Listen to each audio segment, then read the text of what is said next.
الله أكبر الله أكبر الله أكبر لا إله إلا الله الله أكبر الله أكبر ولله الحمد.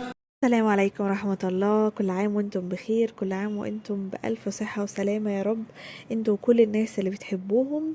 النهاردة هنعمل مع بعض كحك العيد بمنتهى السهولة للمبتدئين واللي مش مبتدئين، لأي حد ما عملش كحك قبل كده. بجد انا اكتشفت ان هو اسهل من السهولة، رغم ان انا ماليش في الحلويات قوي ومش بعمل حلويات كتير، الا ان الكحك في تركات، ولكن لو اتعملت صح خلاص هو ما فيهوش اي صعوبة، وبالعكس هو فيه فرحة. وغير ان هو اوفر طبعا من بره بكتير، يعني اقل كيلو كحك بره ب150 و200 جنيه، ده اقل حاجة.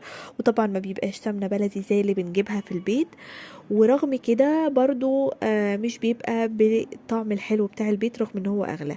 لكن كمان عمايل الكحك في البيت بيبقى فيها فرحة كده واجواء حلوة، خاصة يعني لما بيبقى فيه كده اطفال وهيصة كده ويقعدوا يعملوا معاكم الكحك، بجد بتبقى اجواء حلوة قوي. فربنا يا رب يبارك في بيوتنا جميعا. المهم هنا عشان ما اطولش عليكم، انا اول حاجة عملتها جهزت الملبن. هو كان ممكن تقلبيه كويس وهو عادي، ولكن انا سهلت على نفسي بان انا دخلته الميكرويف 20 ثانيه كده، ساح سيكه. حطيت عليه معلقتين او 3 معالق سمسم، مش عايز تحطي سمسم عادي، ممكن تحطي سوداني، ممكن تحطي عين جمل اللي تحبيه، ممكن ملبن ساده عادي برضو جدا. وحاولت ان انا اشكله كده، ولكن هو كان سايح شويه، فقررت ان انا ادخله الفريزر يجمد شويه وبعدين اطلعه واعيد تشكيله تاني. انا مش بشكل فيه حاجه، يعني عرفتوا تعملوه كور صغيره اوكي، ما عرفتيش عادي هتعمليه حتت صغيره كده على قد ايه الكحكايه، بحيث ما يبقاش حجمها كبير ويبقى جاهز معاكي على طول، لان عجينه الكحك بتنشف بسرعه، فلازم تكون المكونات جنبنا جاهزه. انا استخدمت دقيق دوبيلا، في سنبله الفرات برضو بيقولوا عليه كويس قوي، في الضحى لجميع الاغراض كويس جدا. المهم ان يبقى دقيق كويس، نوع كويس. يفضل يكون دقيق كحكو بسكوت، انا هنا استخدمت في دوبيلا دقيق كحكو بسكوت، ولكن لو دقيق نضيف درجه عاليه لجميع الاغراض فهيكون كويس جدا. ليه بنجيب دقيق نضيف في الكحك؟ علشان ما يبقاش فيه نسبه جلوتين عاليه تعمل لي عرق في العجينه. غلط جدا ان العجينه بتاعه الكحك تعمل عرق بعد ما احط السوائل، تعمل كده زي مطه زي اللي بتبقى في عجينه البيتزا وهكذا بيبقى فيها مطه، لا ده يبقى غلط. فعشان كده بنجيب انضف نوع دي نقدر نجيبه، ده الكيلو منه ب20 جنيه، زيه الضحى، زيه سنبله الفرات، يعني كلهم في نفس الرينج تقريبا. حطيت ايه؟ حطيت 3 معالق سكر بودره، حطيت 3 معالق كبار سمسم، وحطيت رشه ملح. طبعا انا بقول مقادير ان انا عملتها على كيسين دقيق او 2 كيلو دقيق. تمام. طبعا لو هتعملي كيلو دقيق واحد، طبعا هو بيطلع لك ضعف كمية الكحك اللي هتعمليها بره. كيلو دقيق بياخد نص كيلو سمنة بالظبط كده، يعني يفضل يكون عندك ميزان توزني عليه. كيلو دقيق صافي عليه 500 جرام صافي من السمنة، فأنا هنا عملت 2 كيلو دقيق فهستخدم عليهم كيلو سمنة كامل. تمام. انا بفضل السمنه البقري في الحلويات مش السمنه الجاموسي، ولكن لو عندك سمنه جاموسي مش هتقول لا. لكن السمنه البقري بحسها اخف شويه، السمنه الجاموسي طعمها اقوى ولكن برضو بتبقى حلوه جدا. ما جربتش اعمله بسمنه صناعي او يعني مش بلدي، لانه بصراحه احنا عاملينه في البيت، فيفضل يعني ان احنا نعمله بسمنه بلدي. ولكن لو عايزه تعمليه بسمنه جنه برضو اكيد ان شاء الله هيبقى حلو جدا. الفكره ان انا بوزن السمنه وبعد كده بسيحها على النار، مش بقدحها جامد قوي، انا يا دوب ان هي تسيح بس كلها، علشان ننزل بيها على طول على الدقيق وهي سايحه.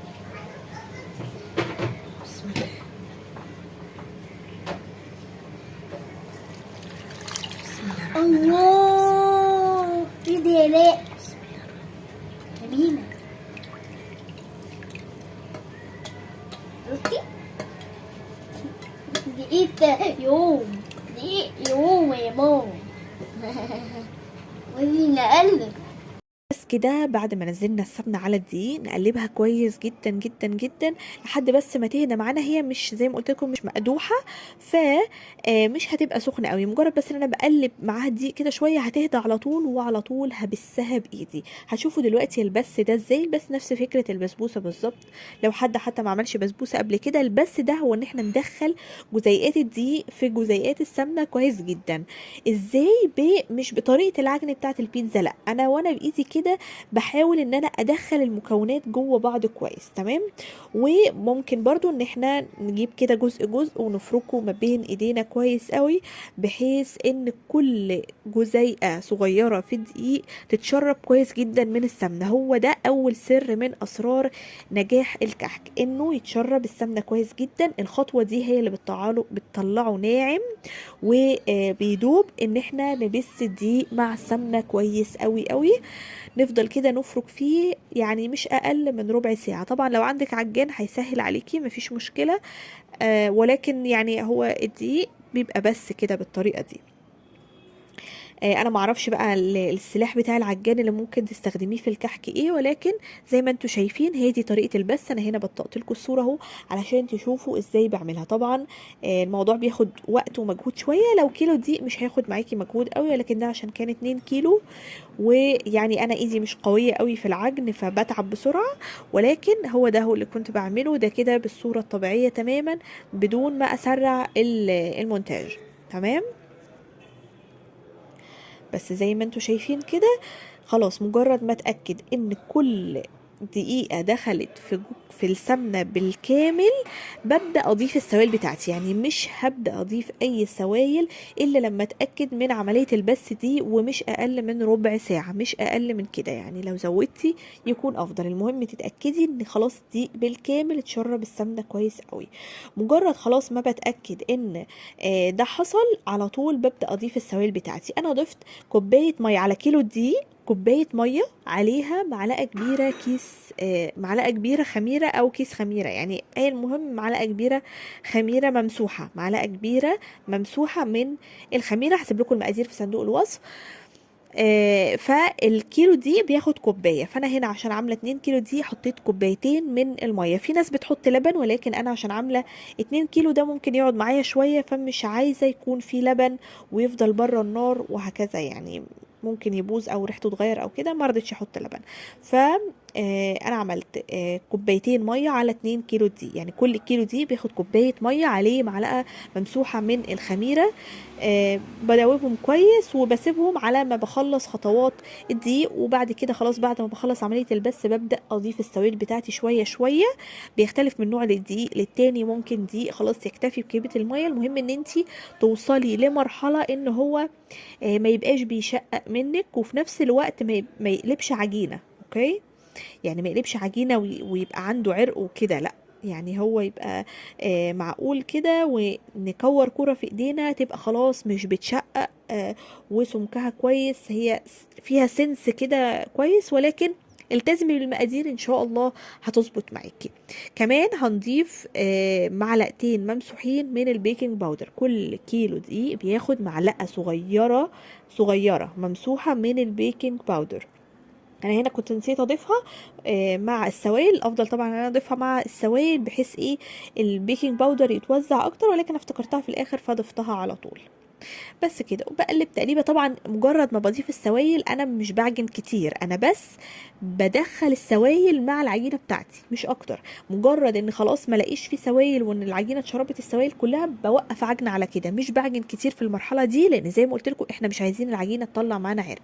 مهم قوي برضو في تاني سر من اسرار الكحك ان احنا نغطيه علشان ما ينشفش. العجينه دي معتمده على الدقيق والسمنه، فما فيهاش سوائل كتير، فممكن ان هي تنشف معانا بسرعه. دلوقتي هحضر ايه الملبن. الملبن ده اللي هو ايه هنحشيه جوه. ماشي، الملبن ده اللي هنحشيه جوه الكحك. ايه؟ لا لو هتعصصي حطي ايدك على بقك.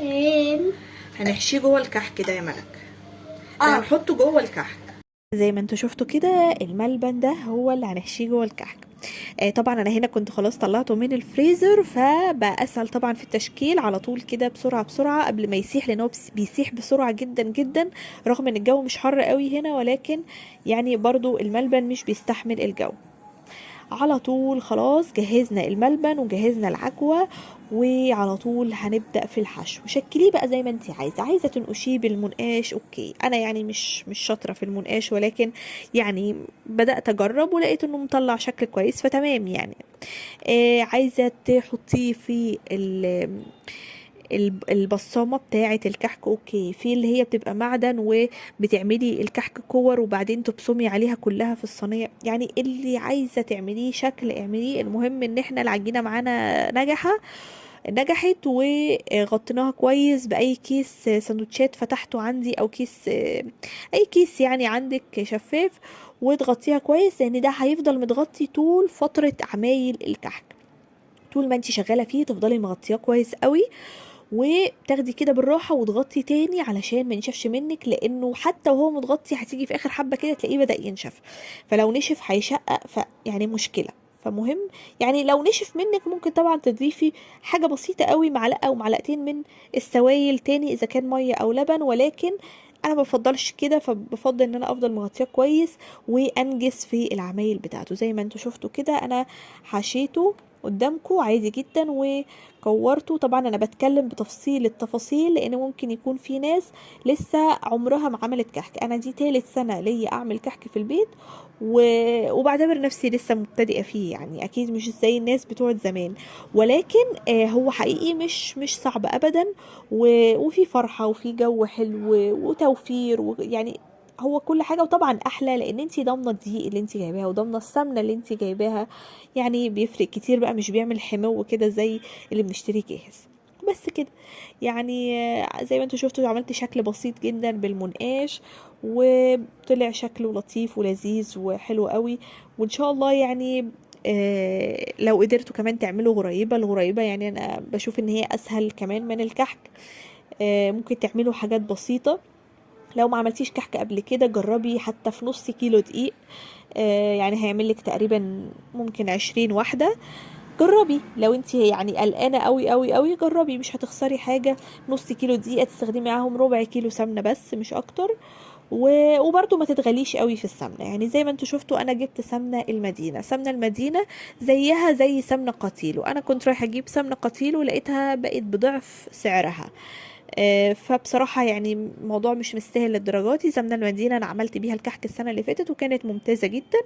الكيلو منها أو يعني يعتبر 800 جرام صافي عامل تقريبا 150 أو 160، سعره معقول. لو عايزة تجربي تعمليه بسمنة جنة، لو هتعملي مثلا اعملي نص كيلو دقيق ربع كيلو سمنة وجربي وشوفي الدنيا ايه. ولكن لو مش هتستخدمي سمنة بلدي فيفضل انك تحطي معاه ريحة كحك. ريحة الكحك بتعلي شوية، بتديكي ريحة السمنة البلدي. تمام. فلو مش هتعملي الكحك بسمنة بلدي حطي معاه ريحة كحك. كمان ممكن تحطي وانتي حتى سمنة بلدي ممكن تزودي فانيليا في العجينة، برضو هتدي ريحة حلوة، ولكن انا بحب اعتمد على ريحة السمنة البلدي نفسها. بس كده الكحك طلع من الفرن. بعد ما بنخلص خلاص بنبدأ بقى ندخل، اول ما نخلص صينية ندخلها على طول في الفرن. الفرن يبقى مسخن مسبقا على درجة حرارة 180 او درجة حرارة وسط. لو انتي الفرن بتاعك ما فيهوش درجات حرارة تدخليه على الرف اللي في النص، مش على الصاجة، على الرف اللي في النص على الشبكة، وبيتساب من ربع ساعة لتلت ساعة على حسب حرارة الفرن بتاعك. يعني بعد ربع ساعة كده بصي عليه، لو انتي ظابطة درجة الفرن ان هي مش عالية قوي، يعني درجة حرارة وسط 180، يبقى ربع ساعة وبصي عليه. لو انت شاكة ان درجة حرارة الفرن بتاعتك عالية لا يبقى 10 دقايق وبصي، حسيتيه اخد لون بسرعة يبقى ايه توطي عليه النار شوية بحيث يطلع مستوي. وما تلمسيش الكحك اول ما يطلع من الفرن لانه بيبقى احساسه كأنه لسه عجينة. استنيه لما يبرد تماما وبعد كده انقليه في طبق تاني بعد ما يبرد، وما ترشيش عليه السكر غير بعد ما يبرد. زي ما انتوا شايفين الكحك ناعم جدا ودايب. عايزة تغمقيه اكتر من كده اوكي، ولكن اللون الذهبي ده افضل لون بالنسبة لي وافضل قوام. كل عام وانتم بألف خير. اشوفكم الفيديو الجاي في امان الله. الله أكبر الله أكبر الله أكبر.